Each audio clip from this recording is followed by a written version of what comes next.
Welcome back to the channel. Today we're going to be working on the 6-liter LS swapped K10, getting the engine yanked out and getting the engine bay clean. Last time you saw it, we were dismantling the engine, doing some inspection to see what we needed to replace. We got the engine off at Mesa Balancing. It should be back any day now. While we're waiting for the engine to come back, we're going to yank out the old carbureted 383 so we can make room for the 6-liter LS. All right, now that we've got the K10 at a proper working height, now we can go ahead and start working on this thing. Got my hood light up here. I got my nice platform. So I'm gonna start disconnecting hoses, wiring, and get this thing ready to yank out.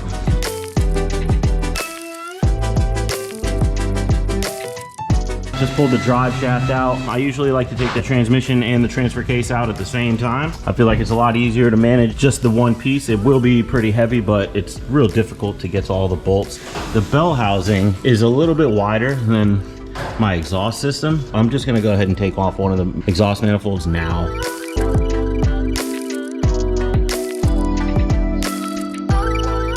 All right, trans is out. Now I gotta focus on getting the engine out. So I got my lift plate mounted on top of the intake manifold. I'm still unsure if this thing's really gonna work with standard engine hoist coming out of here at this height. I'm just gonna take a crack at it and see if I can reach over the top and we have enough lift to come up over the floor support. I really don't wanna pull the whole front end of the truck apart to get the engine out. I'm not really into all that work.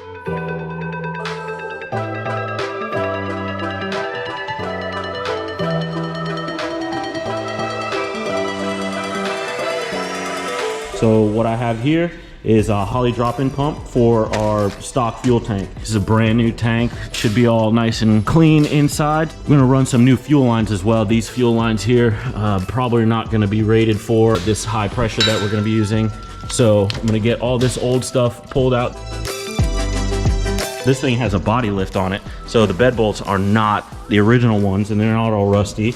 Just pull these 8 bolts out and then we'll be able to scoot the bed back a little bit because you can see the sending unit for the tank is right behind the cab. So I only have to move it back just a little bit.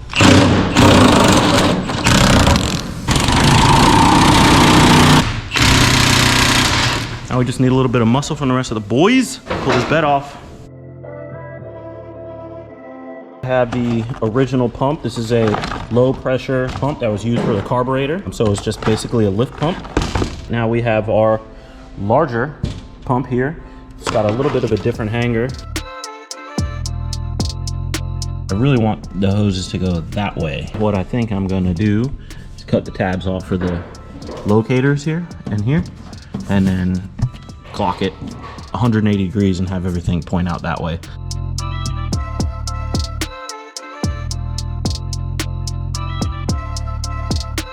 All right, I got both my lines fed up to the top of the tank. They're secured with my clamps. I'm gonna go ahead and start cleaning up this engine bay. I'm gonna start pulling things out like this 6AL ignition box, and then we'll get it outside, pressure wash it, get all the grease off of it.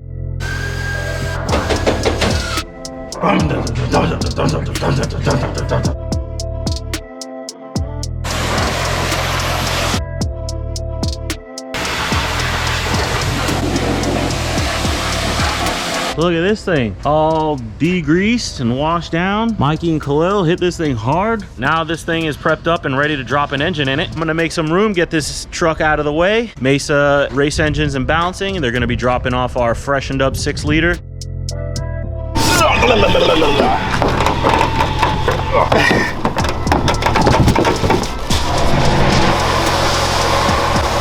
What do we have here? Box of Texas Speed goodies.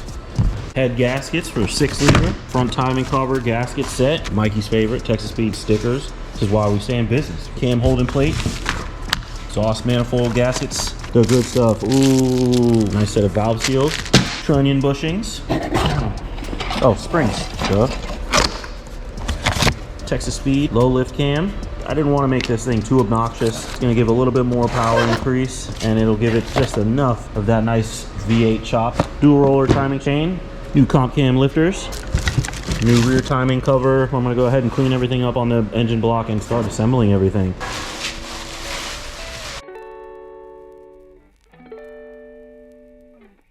So we got a new set of bearings right here. I'm gonna go ahead and pull the main caps off here to get the upper bearings installed, and then we'll go ahead and lay the crankshaft down.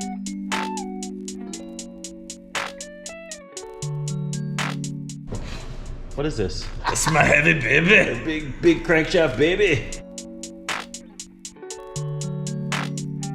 I've got the bearings installed on the uppers, bearings installed on the caps, and I've got the caps cinched down, finger tight. You always want to double check to make sure you have no binding. I know the caps aren't torqued yet, but you could still potentially run into problems, and this is probably maybe a foot-pound, maybe 2 foot-pounds of pressure here to rotate it. Now I'm gonna go ahead and torque it all down to the specification. What we're gonna end up doing is reusing the pistons and rods that were in it originally, and also the rings. I have here the maximum and minimum limits allowed for each ring. The top ring, the second compression ring, and our oil ring. I'm gonna set my feeler gauges up to my maximum limit first. And then I'm gonna come back and go to my minimum. The rest of the pistons and rod assemblies, they look great. There's not too much wear. I feel extremely confident being able to use all these parts. I'm gonna go ahead and start fitting in my rings. This is the maximum allowed gap that you can have, and I'm well under that. There is service limits, maximums and minimums, and this here fits right in the middle. We'll probably do a leak down test just so I can confirm this is gonna be a great running engine and it'll have great compression. We'll go ahead and get the rings fit onto each of the pistons, and once that's done, then I'll go ahead and fit my new bearings onto the rod ends, and we can go ahead and insert them into the block.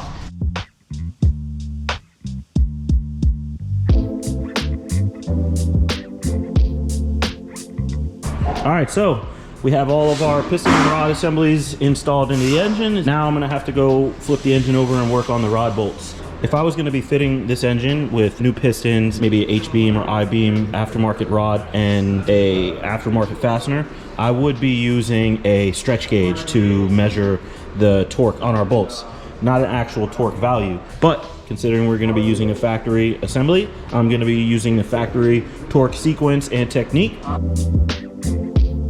After you're done torquing the rod bolts, always make sure nothing is binding. And you can see here, the breakaway torque for the engine is right around 10, 11 pounds.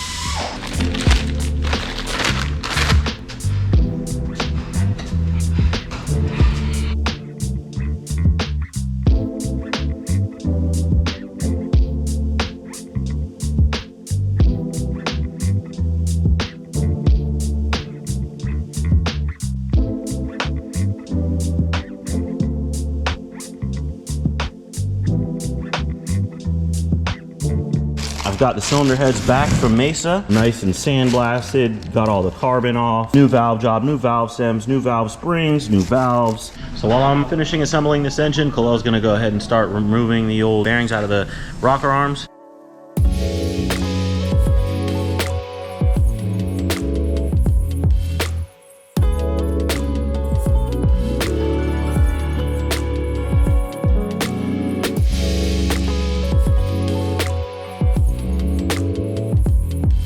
What I have to do is pop these bearings out of our rocker arms so that we can get it ready for our trunnion upgrade.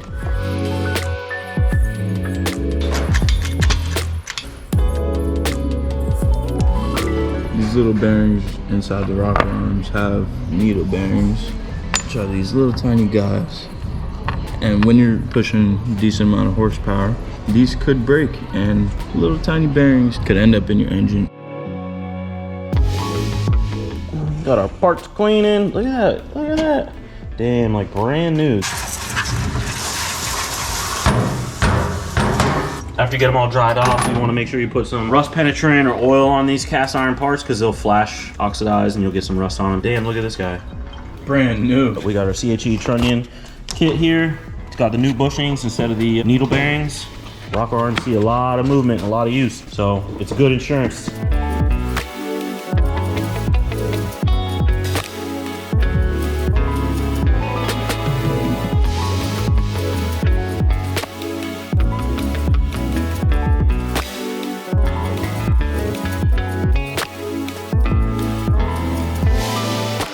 All right, got the valve train final torque down, all 8 cylinders, all 16 valves. So dampeners on, valve trains on. We even got these cool ICT billet block off plates. Ooh, these are nice. I also have the exhaust port block off too from ICT billet. Yeah, almost about ready to drop this thing in this truck. I happened to go back and watch our video from the other day when we were highlighting the junkyard LS build. I just couldn't allow the stock truck intake manifold to go back on that truck. So I went over to the Holley website to pick out a new intake manifold, not only for looks, but for performance. So I got this beautiful mid-rise Holley intake manifold. And of course, as you scroll down, it's gonna suggest other parts. So we ended up with a Holley Sniper throttle body, the new fuel rails. While I was there, I got new spark plug wires, new hooker header manifolds, and then the old valve covers. Again, I just couldn't see putting these stock valve covers back on that build. So I got these sweet Holley vintage style valve covers, which are really cool because they have a two-piece assembly which hides all your coil packs, tucked up real nice. We're gonna strap them onto that motor and it's gonna look real nice with all ICT billet parts.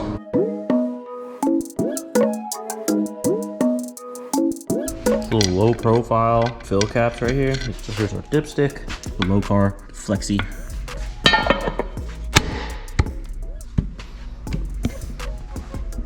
Oh, you know, we can do even better. We can do even better than that. Mock this thing up. Man, I just love putting parts on. Looking good. Yeah, this is gonna be a dope engine for this truck. I think it's gonna look super nice. Long block is finally assembled. I got this up here just to look pretty. Only thing left for this guy is a little bit of paint and then add all the accessories, obviously the water pump and all the brackets and stuff like that. As far as the actual engine assembly, we are ready to go. Really excited to get this thing stabbed into the truck. On the next episode, that's exactly what you're gonna see us doing. Getting the engine bay prepped up, getting the wire harness installed, many other parts that we may need. I'm gonna go ahead and get those now so we're not hung up later. We're getting that much closer to hearing this thing fire up. Really exciting. Until the next episode, thanks for watching. If you like what we're doing, subscribe to the channel. Don't forget to like the videos. We'll see you next time. I'll get some muscle over here to pull this freaking 500-pound behemoth. All right, today I'm gonna be working on getting my shot ruined. That's my heavy baby. Ooh, ooh, ooh, ooh, boom.